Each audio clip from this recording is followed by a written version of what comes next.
All right, now we're going to build up our list of followers so that when you go to start advertising your page, you have at least a few dozen people that are following your page, and you likewise are following at least that amount of people, if not slightly more as well.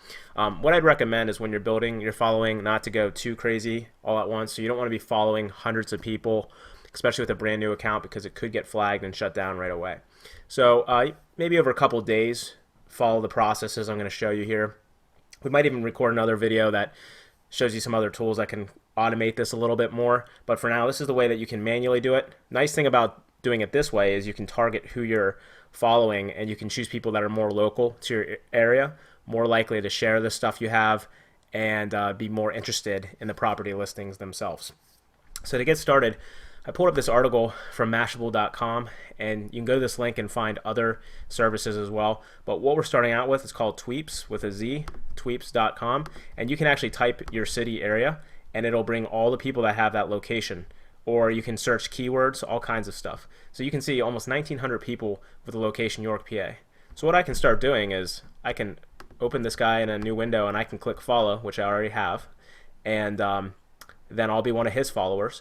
And then if I want to also see who he's following, I can click this number here and choose to follow some of those people by clicking those buttons.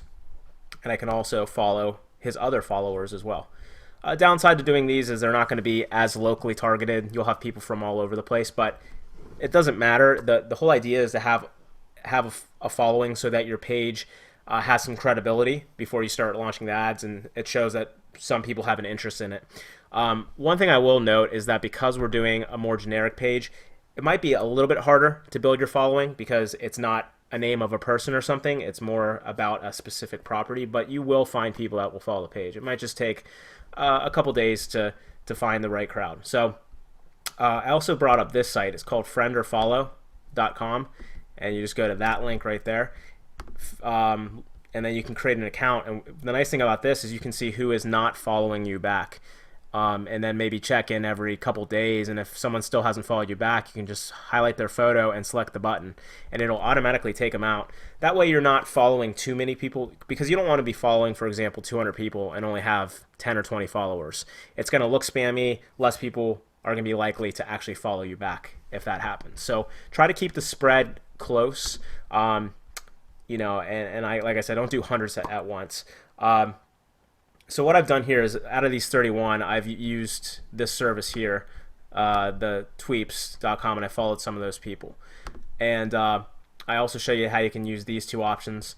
I would also recommend following businesses. So you can type in the search a name of a local business, or York. For us, it'd be York-related businesses and activities and things that are popular in that area, like maybe baseball teams or whatever, that people from the area are likely to follow.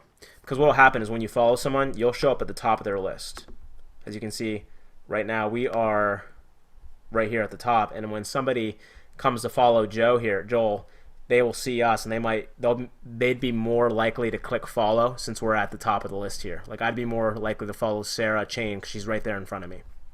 So that's an example.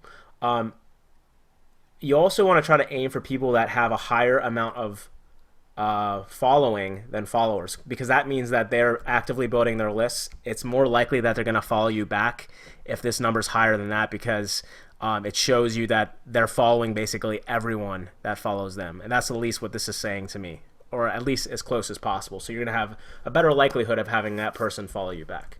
You can search for more broad things too. So if I just type in real estate, we can find some really big and more broad related companies that show up.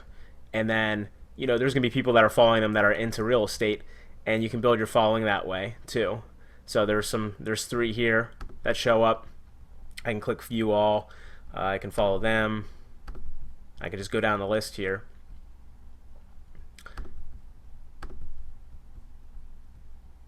And just choose a bunch. And then again, I can click on this guy here and see who their followers are. Now they're not going to follow me back. Pretty obvious. They only have 17 people that they're actually following. So this is only going to help me get people to follow me who come and check out the list here. And we can follow Rob, Vic, and just do it this way as well. So popular real estate related niches and companies and things that have huge followings. You can go after those crowds as well and build your list that way.